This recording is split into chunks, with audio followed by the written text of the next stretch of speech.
last question is signed by Governor Stitt. What would you do to put Oklahoma in the top 10 states? Why don't we wrap this up in each one in 3, 4 phrases, words very quickly. What would you do to make us a top 10 state? Governor Stitt signed it. Well, I don't know if it's one bill, but you know what I mentioned earlier, and I think many of us will probably share, and you know, just echoing comments of Representative Walkie is investing in criminal justice reform, which means investing in mental health care, investing in health care, and investing in education. Like I said, I believe criminal justice reform and what's going on with incarceration in our state is the most challenging and pressing issue that we have to face. We cannot become top 10 when our people are locked behind bars and in cages. It won't happen. People need to be out in the community living their fullest and brightest potential and have access to the services that they need, and those are basic, like education and healthcare. We have to figure out a way to have sustainable increased revenue in this state. Via the income tax cuts that were previously passed, we've lost $1 billion worth of revenue. As a result of that, we need to reinstitute that on high-income earners. And here's why. Right now, if you're a teacher, you pay the exact same tax rate as Harold Hamm. And we have now become more dependent on the gross production tax for our budget. So if there's a downturn in the gross production tax, we're going to have a sizable hit to our budget.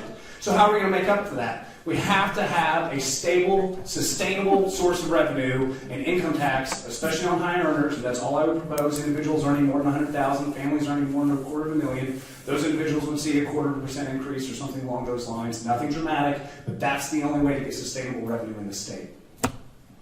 I guess you have to define what top 10 you want to be categorized, because currently, we're top 10 for things that are fundamentally disturbing to me as a young mother.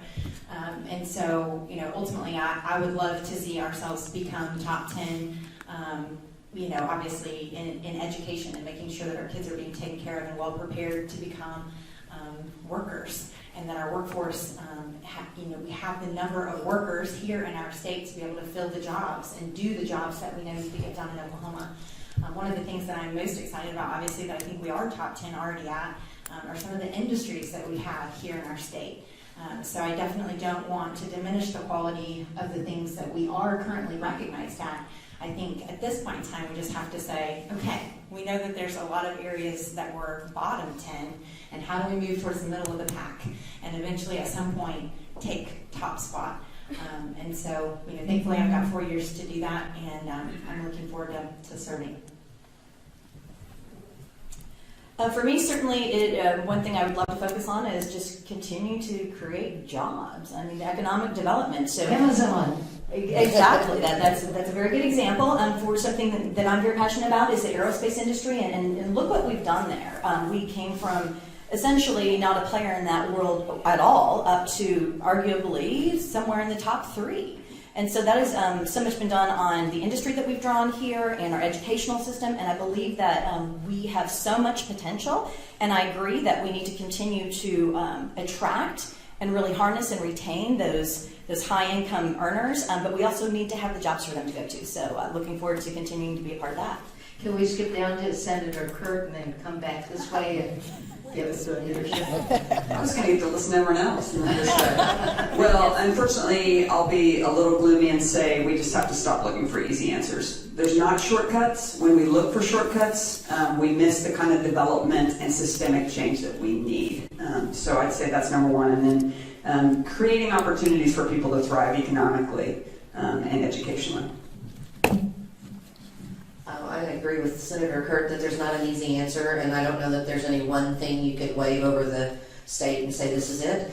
One of my big desires is to empower our nonprofits who do a lot of this very, very well, and they're always going to do it better than government, and so I would find a way to incentivize that and encourage them and allow them to do what they do well and have us get out of the way. But we also need to educate the public, not just to the problem, but to what are the solutions, because there are solutions, they're just complex, they're just not overnight solutions, and we all want a quick fix, and we won't get that, because these are issues well deep within the individual. in prison reform, in education, in mental health, in drug and alcohol. It takes a person wanting to do differently. You can't make someone be different. So you have to look at that and figure out, how do we make people want to be different? How do we encourage them to want something better for themselves? How do we give them hope that they can do it in Oklahoma? How about I'll do both? You got it. Okay, so raise of hands, how many people in this room invest? 401k, dividends, stock market? Okay, almost every single person in this room, right? So I think there isn't an easy answer, but if you did try to boil it down to one, it's investment. It's not only investment in our revenue that we're bringing into the government, but it's investment in the lives of Oklahomans. It's investment in solutions that we know work. It's investment in basic human needs, and creating and investing in an environment that allow people to thrive, right? So when Representative Eccles and I did your vote counts this last week, and one of the things that we talked about was an article came out that labeled Oklahoma as number 47th for women. 47th worst state in the nation for women. We also have highest incarceration rate in the world for everyone. And we have lots of things that we aren't quite getting right. And when you look at some of the biggest issues for why we keep having a lot of the problems that we have, it's because people didn't have the basic necessities and environment that they needed, the basic investment that they needed to be able to thrive. And if you were to say that any one person, anyone wanted to not thrive, then I would say that you were incorrect. Because if you're given the tools that you need and you have that environment that you need, that support that you need, that investment from other people, then you're going to be able to find a way to thrive and become productive and give back to your community. If you don't have those things, that's when you're not able to thrive, and that's when you end up in incarceration, in poverty, in all of these other things. The majority of people that are in our jails right now came from poverty. And that's a problem. So we have to start investing in all of those basic needs and that environment to thrive. So Representative Eccles, when you first heard Governor Stitt say we're going to be a top 10 state, did you go say what?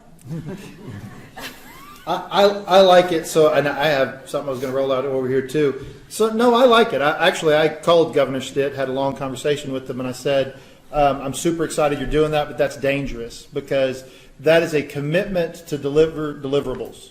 We understand that if you're in the sales industry, if you're in a job where you have a boss and you give yourself something to be graded by, I'm going to deliver these things.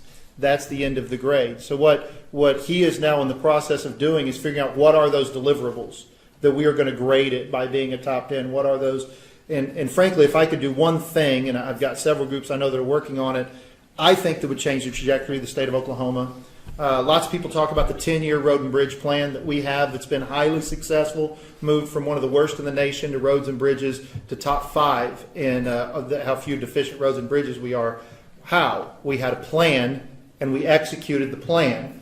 That's a little easier with roads and bridges though because you have a deliverable. It's deficient or it's not. What I think we need to move on to the next generation of education reform. I agree with the stats about some things. I agree with some of the stats about how there were problems with education for 10 years. I also advise, taken from the worst case scenario, we almost fixed 10 years worth of cuts in 2 years. I don't think a commitment to give additional money to education is the problem right now. But if we're going to continue on that end and continue to have the citizens of the state of Oklahoma continue to be for it, we need an education plan that focuses on training, focuses on rigor, and focuses on money, and then puts our common education, our career tech, and our higher education all working together and not working against each other. I want to move past talking about senior concurrent enrollment and start talking about junior concurrent enrollment. I want to move into a situation where we can take a senior that doesn't want to finish his senior classes, we can take that senior and we can put him in a welding school. And we can understand, for goodness sakes, if only Mark Wayne Mullen would have gotten an education, maybe he'd have been successful instead of a multi-million-dollar plumber. That's the problem that we are doing right now. And eventually, we are going to have to, our teachers already do this, but we don't do enough of it in the legislature. Eventually, we're going to have to come with a multifaceted education plan, and there are groups working on it that focuses on the child. And it focuses on it for those three things, and it breaks down those silos. If we are going to, if I could do one thing in the state of Oklahoma, that's what I would do. Yes, it would include money, but it would include all of these things together. Finally, the Senate President has the final answer. Thank you, Billy. I really appreciate the opportunity. I've been a little distracted, and I apologize. My alternator went out in my car last week. My downstairs AC went out last week, and my upstairs went out this week. So I am paying a air conditioner repairman quite handsomely that probably does not have the same advanced degree, but he's a lot smarter than I am. So I've been trying to get that coordinated. I apologize. But here's, when we talk about volume, when we talk about how do you grade the session, I'm excited. I just sat up here, and the minority party members all gave us at least a C. That is a huge accomplishment. I used to work for the minority party, and we would never give higher than like an F plus, maybe. So the fact that the minority party, I hope you don't change your script now. But I like to see that is a good indication. But when we talk about volume, we talk about meaningless things. I know the steak was brought up. That may have taken 30 seconds on the Senate floor. I don't want you to get the wrong impression of how long we spend on this stuff. Representative Eccles and I have worked closely together over the last near decade. 13 minutes, she said. 13. So 13 minutes out of the deal. But the Amazon deal didn't happen by accident. Representative Eccles and I actually changed the law on the airport trust, and would they allow alcohol at the airport trust. No one knew we did that. We didn't go up and go to the Oklahoman and say, hey, put our page. We heard about a possibility. We said, how can we help get you here? We amended the airport trust. There were some investors looking at redoing the First National Center in downtown Oklahoma City. They came to me and Leader Eccles and said, hey, your tax credit expired. You didn't renew it. We think it was an oversight. We fought like cats and dogs to get that back in a very bad economic time. So when you hear about volume, you hear meaningless. He and I didn't go rush out and say, hey, the First National Center is going to be redone. But we knew that. Yeah. The Amazon Center didn't come by accident. And I won't say that he and I were the reasons it came, but we got one of the roadblocks out of the way. What we do matters. Economic development, all the stats that you hear, didn't happen overnight. We've been a state since 1907, and these things took a while to get there. We are going in the right trajectory. We've got to keep our foot on the pedal. Where we've invested in infrastructure is not just about roads and bridges. That's about economic development. That's about getting people jobs to be able to lift ourselves up. Are there things we can do at the state capitol? Absolutely. We're committed to moving the state forward. We're committed to education. We're committed to health care. We're committed to transportation. And I'm excited. One thing that hasn't been mentioned, I'll take 30 seconds to put a plug in for it. We've got to keep our foot on the pedal on the Pinnacle Plan and DHS, foster care and adoption. When I first took office, that was the worst situation we had. We had kids dying in foster care. We had kids being sexually abused in foster care. They were being taken out of a bad situation, put into a worse situation. Representative Nelson and I led the effort to create the Pinnacle Plan in the state Senate. We have had a recent change. Justin Brown is now the DHS director. I have a high degree of confidence, but we need to wrap around him as a community, business leaders, community leaders, to make sure he is successful, because our next generation depends on it. Thank you all very much. I want, will you join me in thanking our members?